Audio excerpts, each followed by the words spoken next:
Days law. Faraday ने 1834 में बहुत सारे इलेक्ट्रोलिटिक सॉल्यूशंस का अध्ययन किया और अध्ययन करके उसने दो नियम प्रतिपादित किए जो कि फर्स्ट लॉ ऑफ फैराडे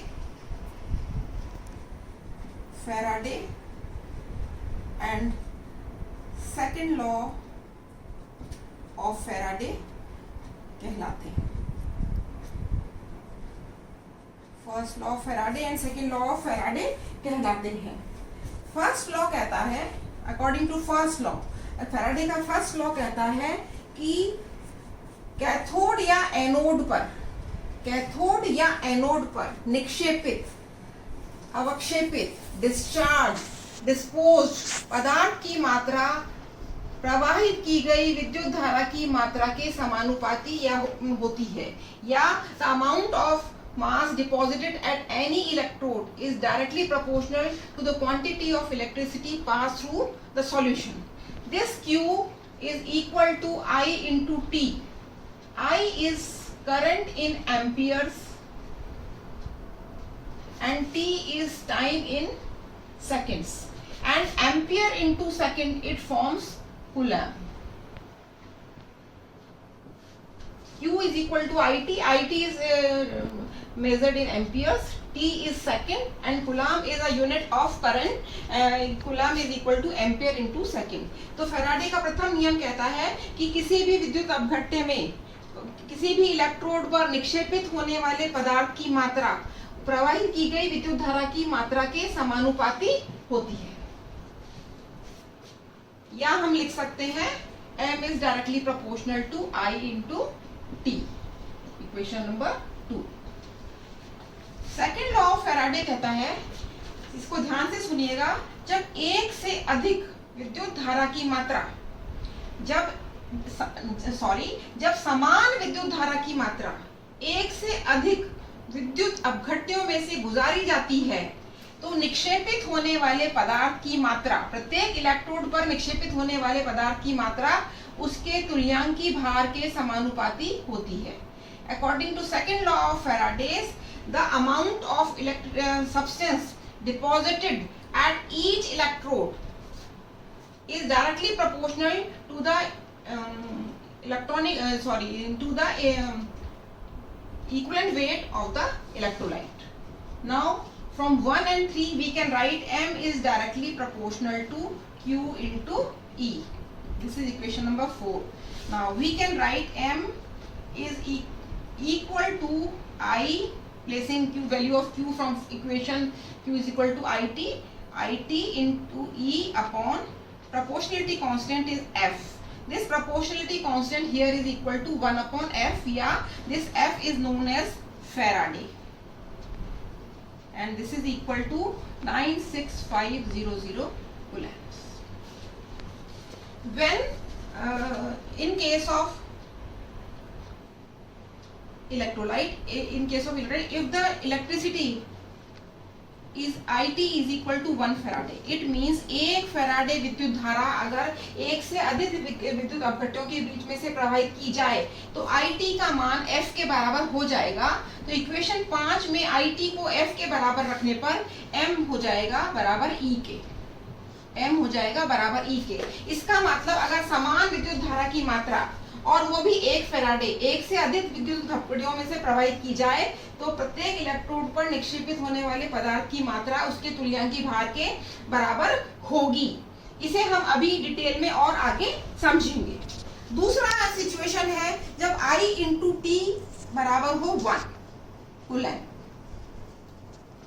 इसका मतलब 1 एम्पियर की विद्युत धारा एक सेकंड तक प्रवाहित की गई तो 1 कूलम्ब इलेक्ट्रिसिटी प्रवाहित हुई। तो इक्वेशन 5 के अनुसार अगर IT को 1 के बराबर रख दें तो इक्वेशन 5 से अगर IT को 1 के बराबर रख दें तो M हो जाएगा E बटा F, या E हो जाएगा E अपॉन 96500। M हो जाएगा M is equal to E upon F. It means this is again symbolized by a symbol Z. This is known as विद्युत रासायनिक तुल्यांक या इलेक्ट्रो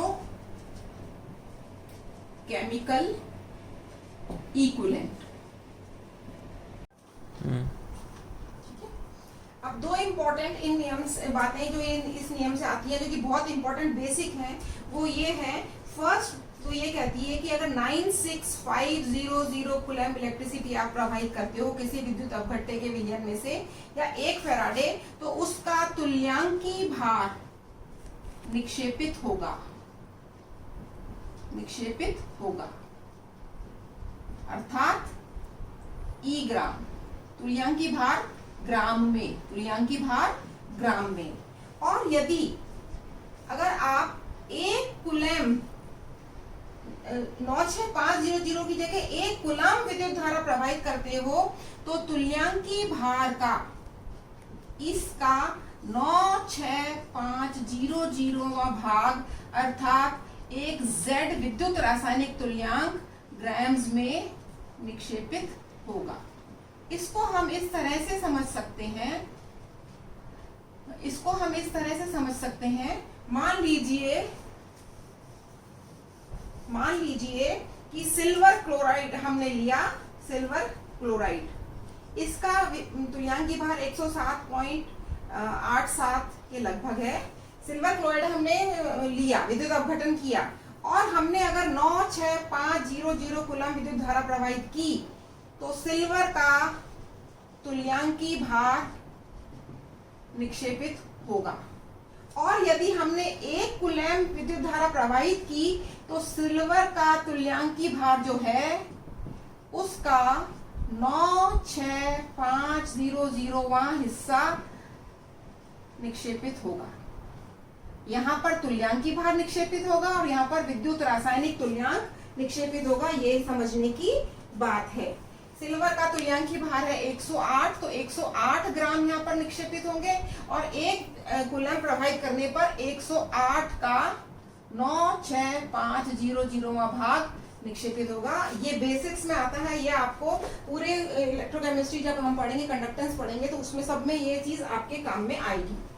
अब समझने की बात यह है कि जो मैंने बताया, समझने की बात यह है कि हमने सेकंड नियम में पढ़ा कि जब विद्युत धारा की समान मात्रा एक से अधिक विद्युत अपघट्टों में प्रवाहित की जाए, तो निक्षेपित होने वाले पदार्थ की मात्रा उनके तुल्यांकी भार के समानुपाती होती है। अब इसको समझने के लिए मैंने 3 कूलोमीटर्स लिए। पहला मैंने बीकर लिया जिसमें मैंने लिया सल्फ्यूरिक एसिड, दूसरा बीकर लिया उसमें मैंने लिया कॉपर सल्फेट,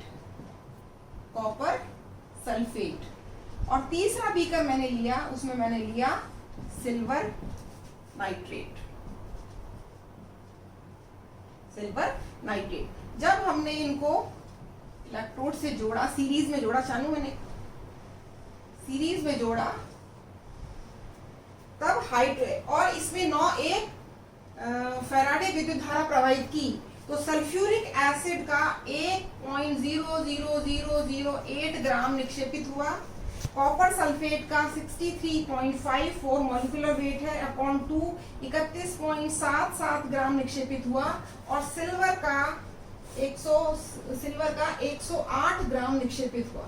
जबकि प्रवाहित की गई विद्युत धारा की मात्रा सब में समान थी, 96500। इससे कूलम्ब को ये एहसास हुआ, फैराडे को एहसास हुआ कि एक में तो 1 ग्राम ही निक्षेपित हो रहा है, दूसरे में 31.77 और तीसरे में 108 ग्राम। इतना अंतर क्यों? जब समान धारा की मात्रा प्रवाहित की गई तो यहाँ पर सिर्फ 1 ग्राम ही हो रहा है, यहाँ पर ये, तो इनके बीच में कोई कोरिलेशन होना चाहिए। तो अल्टीमेटली उसने रिसर्च ये मालूम किया कि जो पदार्थ का भार निक्षेपित होता है 1 फैराडे प्रवाहित करने पर, वो हाइड्रोजन का तुल्यांकी भार है 31.77 कॉपर का तुल्यांकी भार है, और ये सिल्वर का तुल्यांकी भार है 108। तो इनमें एक समानता है कि ये सब हर एक के तुल्यांकी भार निक्षेपित हो रही हैं। इसके बाद हम नेक्स्ट पढ़ेंगे, इसमें एक चीज आपको इंपॉर्टेंट है बताने की कि 1 फैराडे आवेश किसके बराबर होता है। ये लास्ट बात जो है इस लेक्चर की वो ये है कि 1 फैराडे आवेश वास्तव में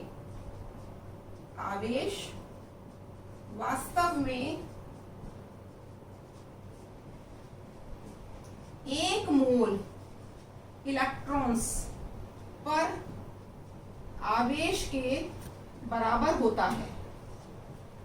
एक फैराडे आवेश वास्तव में 1 मोल इलेक्ट्रॉन के आवेश के बराबर होता है। एक इलेक्ट्रॉन पर आवेश होता है 1.6 इंटू 10⁻⁻19 कूलम्ब्स और 1 मोल में इलेक्ट्रॉन होते हैं 6.02 इंटू 10⁻23।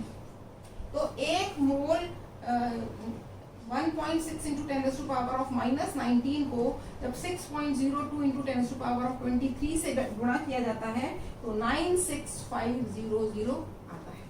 तो वास्तव में एक फैराडे आवेश 1 मोल इलेक्ट्रॉनों के आवेश के बराबर है। धन्यवाद।